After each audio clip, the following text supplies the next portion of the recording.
এসেম্বলিত আমাৰ honourable হাইকোৰ্টৰ order মতে আমাৰ যিখিনি আজি ইয়াত চিটিং সেইটো নিয়ম মতে হোৱা নাই।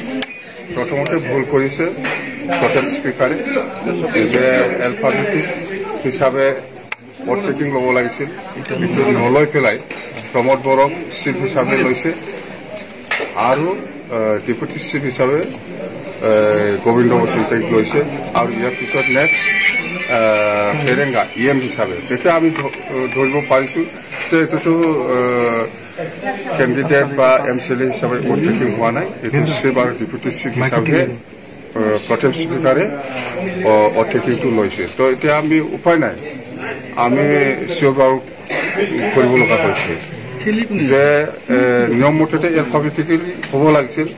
এইটো নামানাৰ কাৰণে আমি হাউচত অলপ স্পীকাৰ ওচৰত যাই পেলাই অলপ মানে হাল্লা চিল্লা কৰিব লগা হৈছে। ইয়াৰ পিছত লাষ্টত মানে 10 মিনিট এডজন কৰি পেলাই আকৌ হাউচটো চলালে। ইয়াৰ পিছত আমি সন্মান দিলোঁ আৰু কি যে আগত আমি ডিমাণ্ড কৰিছিলোঁ যে আগত যিটো 4জন না 3জন লৈছিলে ইহঁতেও আকৌ অভাৰটেকিং ল'ব লাগে। তো এতিয়া সেইটো নোৱাৰিব, যি হৈছে এতিয়া আমি নতুনকৈ এলফাবেটিকেল ল'ম বুলি কৈছে। তো এইটো আমি মানি লৈছোঁ।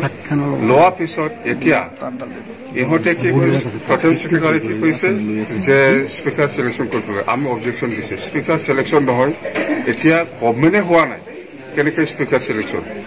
গভৰ্ণমেণ্ট মেজৰিটি দেখাব লাগিব। যোনে মেজৰিটি দেখাব পাৰে সি মানে স্পীকাৰ আৰু ডেপুটি স্পীকাৰটো চিলেক্ট কৰিব। তো সেইকাৰণে আমি ফ্ল'ৰ টেষ্টটো আগত হ'ব লাগে প্ৰথম স্পীকাৰৰ থ্ৰুদি। এইটোকে আমি বহুত মানে দাবী জনাইছিলোঁ, কিন্তু প্ৰথম স্পীকাৰে মানা নাই। এতিয়া লাষ্টত হাউচত কি হ'ল নহ'ল আমি গমেই নাপালোঁ। লাষ্টত স্পীকাৰে চেয়াৰ এৰি পেলাই গ'ল আৰু ইহঁতৰ মানে যিবিলাক UPPL বা BJPৰ যিবিলাক প্ৰাৰ্থী ইহঁতে গ'ল। এতিয়া আমি কেণ্ডিডেটো ছাবমিট দিব পৰা নাই, কেনেকৈ কোন কি হৈছে হোৱা নাই আমি একো গম নাপাওঁ। এতিয়া আমি একো গম নাপাওঁ, গতিকে আমি হাউচৰ ভিতৰতে আছে, এতিয়াও আমি যোৱা নাই। আমি আশাবাদী আমি যিটো প্ৰটেম স্পীকাৰৰ থ্ৰুদি যিটো ফ্ল'ৰ টেষ্ট হ'ব লাগে সেইটো হ'ব লাগে।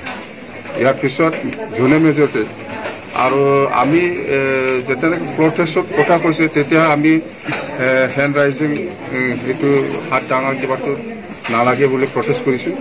আমাক লাগে ছেক্ৰেট বেলট ভোট, সেইটোকে আমাক লাগে, সেইটো আমি দাবী জনাইছোঁ, কিন্তু সেইটো মানা নাই। মুঠতে লাষ্টত কি কৰি পেলাই প্ৰথম স্পীকাৰে গ'ল সেইটো আমি বুজি পোৱা নাই। এতিয়াতো আমি আইনগতভাৱে যাবই লাগিব, আইনগতভাৱে আমি যাম। নাই আমিতো চেলেঞ্জ কৰিব লাগিব, যিহেতু প্ৰথমৰ পৰাই ভুল কৰিছে হাইকোৰ্ট অৰ্ডাৰটো, অনাৰেবল হাইকোৰ্ট অৰ্ডাৰটো প্ৰথমৰ পৰাই ভুল কৰিছে যে এজ পাৰ মানে গাইডলাইন আজি মানে অভাৰটেকিং কৰিব লাগিছে।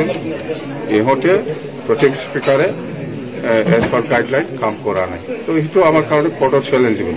আৰু আজি যিটো প্ৰটেম স্পীকাৰে ইতিমধ্যে প্ৰটেষ্ট হোৱা বুলি তেওঁ ঘোষণা কৰিছে।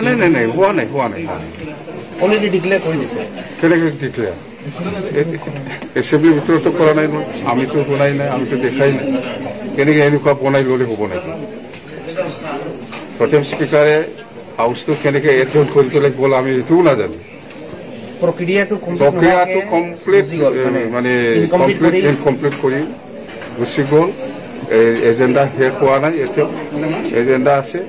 মুঠতে আমি গোটেই প্ৰক্ৰিয়াৰ ওপৰত আমি আজি যিখিনি এছেম্বলিত কৰিলে প্ৰথম স্পীকাৰে এইখিনি গোটেই প্ৰক্ৰিয়াৰ ওপৰত আমি কোৰ্টত চেলেঞ্জ কৰিলে।